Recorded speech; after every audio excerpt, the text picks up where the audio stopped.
Good morning बच्चों। आज 10th class में जो चैप्टर आपका चल रहा था क्लास 10th में लेसन नंबर 5 है ना, इस 5 लेसन में समांतर श्रेणी चैप्टर में आज जो मैं पढ़ाने जा रहा हूँ वो है समांतर श्रेणी का nवां पद। ठीक है, समांतर श्रेणी का nवां पद क्या होता है? nवां का मतलब होगा जैसे समांतर श्रेणी का आपको निकालना जाए, निकालने के लिए कहा जाए कि आप 10वां पद निकालो, 15वां पद निकालो, 100वां पद निकालो, तो इस तरीके से nवां पद हमारे पास में एक रिजल्ट होता है जो हम यहाँ पर निकालना देखेंगे किस तरीके से वो प्राप्त कर सकते हैं। तो ये मान लेते हैं कि माना कोई समांतर श्रेणी यानी कि एपी जो है, ठीक है, A1 A2 A3 इस तरीके से है और जिसका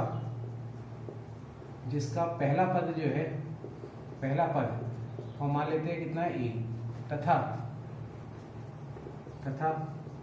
सार्व अंतर क्या मान लेते हैं D है। ठीक है, इतना मेरे से हमने मान लिया है कि मानो कोई एपी का एपी A1 A2 A3 इस तरीके से इसका पहला पद A है और सार्वंतर कितना है D है। अब अगर आपको देखें तो पहला पद हमने यहाँ पर जो लिखा है वो है A1 और यहाँ हमने माना है वो A, तो A1 A हो गया। अगला पद निकालने के लिए अगर अगला पद की हम बात करें तो दूसरा पद, ये आपके पास में पहला पद है, ठीक है, और ये आपके पास में दूसरा पद है। दूसरा पद, अगर दूसरे पद की बात करें तो आपको मालूम है कि ये जो सार्वंतर है उसको आप जोड़ देंगे। ठीक है, अब आते हैं तीसरा पद। तीसरे पद की अगर बात करें तो हमारे पास में क्या होगा, जो A2 था दूसरा पद उसमें फिर से D जोड़ देंगे, यानी कि A प्लस D पहले से D और जोड़ेंगे तो 2D हो जाएगा। ठीक है, और अगर हम चौथे पद की बात करें, चौथा पद, एक पद और ले लेते हैं, चौथा पद ये हो जाएगा A प्लस, आप देखिए इसमें एक बार और D और जोड़ देंगे तो ये 3D हो जाएगा। अब इसी तरीके से हम चलते चले जाएंगे, लेकिन उससे पहले हम एक काम करते हैं, जरा इनको हम अरेंज कर लेते हैं। क्या हमारे पास में A प्लस D को हम ऐसे ले सकते हैं, A plus 2 minus 1 into D, इसको ले सकते हैं A प्लस 2D था 3 माइनस 1 इंटू डी लिख सकते हैं। इसको अगर देखें तो इसको लिख सकते हैं 4 माइनस 1 इंटू डी। अगर इसी तरीके से चलते ले जाएं, आप देखिए जब ये चौथा पद था तो A प्लस है 4 माइनस 1D है, तीसरा पद है तो A प्लस 3 माइनस 1D है, दूसरे पद की बात करें तो A प्लस 2 माइनस 1D है। तो इसी तरीके से जब हम चलते जाएंगे तो nवां पद, nवें पद की बात करें जिसे हम क्या लिख सकते हैं AN, और ये होगा कितना A प्लस, जब यहाँ पर चौथा था तो 4 माइनस 1 था तो nवां होगा तो n माइनस 1 इंटू डी। तो ये आपके पास में एक तरीके से देखा जाए nवां पद निकालने का ये सूत्र है, जिससे आप 10वां पद 15वां पद जो भी आपसे पद कहा जाएगा निकालने के लिए वो भी निकालेंगे, और इसके अलावा और भी तरीके से इसका यूज़ किया जाएगा। इसके बाद में कुछ इंपॉर्टेंट रिजल्ट है जो मैं आपको और लिखवाता हूँ, इतना मुझे उम्मीद है समझ में आ गया होगा। इंपॉर्टेंट रिजल्ट में क्या है वो जरा देखते हैं, उसे आप एक काम करिए, नोट करके हेडिंग डाल लीजिए। नोट में ये लिखिए, यदि किसी समांतर श्रेणी यानी कि एपी का अंतिम पद L हो, अगर ये मान लेते हैं कि लास्ट पद जो है L है, तो L जो होगा यानी कि जो nवां पद है आपके पास में अब कैसे होगी, जो समांतर श्रेणी में कैसी होगी, परिमित होगी, इसके पदों की संख्या निश्चित हो चुकी है। तो आपने अंतिम पद अगर L मान लिया तो ये हो जाएगा A plus n minus 1 into D. तो जो nवां पद है उसको आप L से रिप्लेस कर देंगे, तो इस तरीके से आपके पास में अंतिम पद आप ज्ञात कर सकते हैं। या अंतिम पद दिया होगा तो आपको A या N या D में से जो भी ज्ञात करना है वो निकाल सकते हैं। इसके बाद में एक इंपॉर्टेंट और रिजल्ट है, वो है अंत से आरवा लिख लीजिए या केवा लिख लीजिए, केवा पद, अंत से केवा पद अगर आपको ये निकालना जाए तो आप देखिए क्योंकि अंत से बात हो रही है तो इसका मतलब आपको अंतिम पद मालूम है। ठीक है, तो ये आप लिख सकते हैं this is equal to L, अंतिम पद L हो गया। अब क्योंकि सीरीज आपकी उल्टी चलेगी, D जो आपके पास में जब आप आगे बढ़ रहे थे तो D की वैल्यू जो भी थी, आप सीरीज को उल्टी तरीके से देखने पर D की वैल्यू नेगेटिव टाइम्स हो जाएगी पहले वाली के D का, यानी कि अगर आपके पास में ऐसे जा रहे हैं और ये D की वैल्यू D है तो जब आप ऐसे देखेंगे तो ये माइनस D हो जाएगी। ठीक है, तो ये हो जाएगा this is K minus 1 into D, ये लिख सकते हैं। या एक तरीके से दूसरा भी तरीका है और करके लिख सकते, समझा देता हूँ मैं, अंत से केवा पद निकालने का दूसरा तरीका है, अगर आपके पास में सीरीज को आगे से ही देख रहे हैं तो A plus n minus K plus 1D, ये भी एक तरीके से लिख सकते हैं। यहाँ पर आप A पहला पद हो जाएगा और n जितने भी पदों की संख्या है, K जो भी आपको पद निकालना है वो, और D तो आपको मालूम है सार्वंतर, तो ये आपके पास में इस तरीके से सूत्र से भी निकाल सकते हैं और इस तरीके से निकाल सकते हैं। तो ये दो इंपॉर्टेंट रिजल्ट है जो हमें जरूरत पड़ा करेगी क्वेश्चन में। अब आज जो मैं डिस्कस करता हूँ वो इसी पर बेस केवल क्वेश्चन से डिस्कस करने हैं। तो एक्सरसाइज में एग्जाम्पल नंबर 3 देखते हैं। एक चीज मैं आपको और बता रहा हूँ, जरा ध्यान से समझिएगा, एक्सरसाइज एनसीईआरटी में एक्सरसाइज के साथ साथ एग्जाम्पल करेंगे तभी अच्छा कमांड आएगा। तो एग्जाम्पल और एक्सरसाइज दोनों करके रहेगा, इसीलिए मैं दोनों चीजें मैं भी करवा रहा हूँ। तो आप देखिए क्वेश्चन दिया हुआ है एपी का 2, 7, 12, ये आपके पास में दिया हुआ है। अब इसमें आपके पास में 10वां पद निकालना है, ठीक है। तो 10वें पद के लिए आप देखिए पहला पद अगर इसके सॉल्यूशन की बात करें, सॉल्यूशन, तो पहला पद आपके पास में कितना है 2, और क्योंकि ये एपी दिया हुआ है क्वेश्चन में तो इसको आपको चेक करने की ऐसी जरूरत नहीं है, लेकिन हालांकि आपने मन से आप मन में चेक भी कर सकते हैं कि क्या ये एपी सही है, इनका अंतर और इनका अंतर क्या होना चाहिए, बराबर। तो आप देखिए अंतर बराबर है, ये भी 5 आएगा और ये भी 5 आएगा, तो ये आपके पास में जो डी है वो भी 5 हो गया। क्योंकि इस क्वेश्चन में आपको 10वां पद निकालना तो एन की वैल्यू कितनी हो जाएगी 10, तो ए एन का फॉर्मूला होता है एनवां पद निकालने का A plus N minus 1 into D. A की वैल्यू है 2, एन की वैल्यू है 10 माइनस 1 और डी की वैल्यू 5, तो 2 प्लस 9 इंटू 5, ये वैल्यू हो जाएगी 9 5 से 45 प्लस 2, ये हो जाएगी 47। ये वो कैलकुलेशन फिर से चेक कर लीजिएगा, ए प्लस एन माइनस 1 ये आपके पास में सूत्र हो गया। उसके बाद में ए की वैल्यू 2 पुट कर दी है और डी कितना है, एन कितना है 10 माइनस 1 और डी कितना है 5, ये सारी वैल्यूज पुट करेंगे तो 9 यहाँ बचेगा, 9 5 से 45 प्लस 2, तो 47 आपका ये आंसर आ जाएगा। इसके बाद में एक एग्जाम्पल और दिया हुआ है, वो भी मैं डिस्कस कर लेता हूँ। देखते जरा एग्जाम्पल नंबर 4 क्या है। तो एग्जाम्पल नंबर 4 में एपी दिए हुए आपके पास में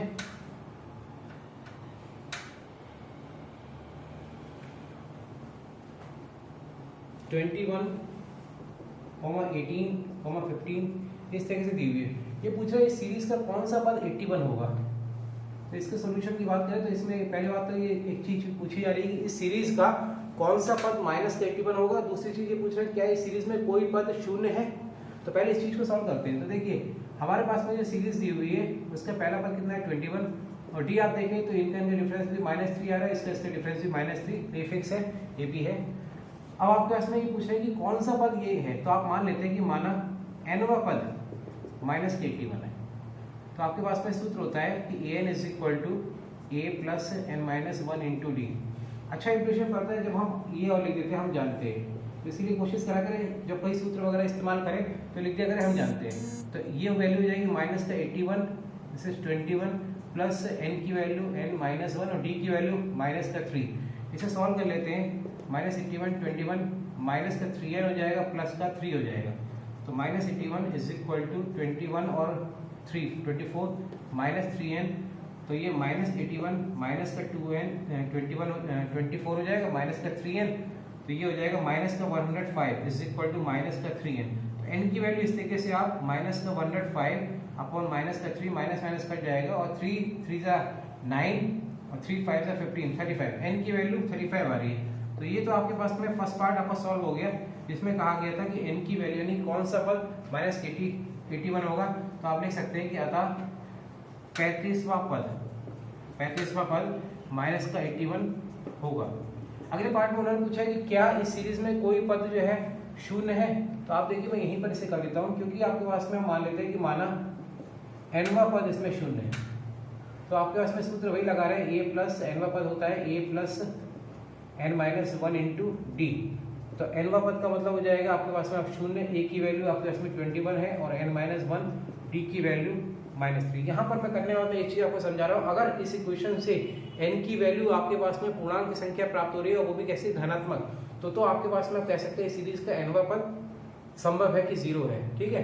लेकिन अगर पूर्णांक नहीं प्राप्त हो रही है, धन पूर्णांक नहीं प्राप्त हो रही, तो आप कह सकते हैं सीरीज में कोई भी पद शून्य नहीं होगा। तो इस चीज को जरा याद रखिएगा, हमारे लिए मेन धन पूर्णांक देखना है, n की वैल्यू धनात्मक पूर्णांक आनी चाहिए, धन पूर्णांक आनी चाहिए, ठीक है।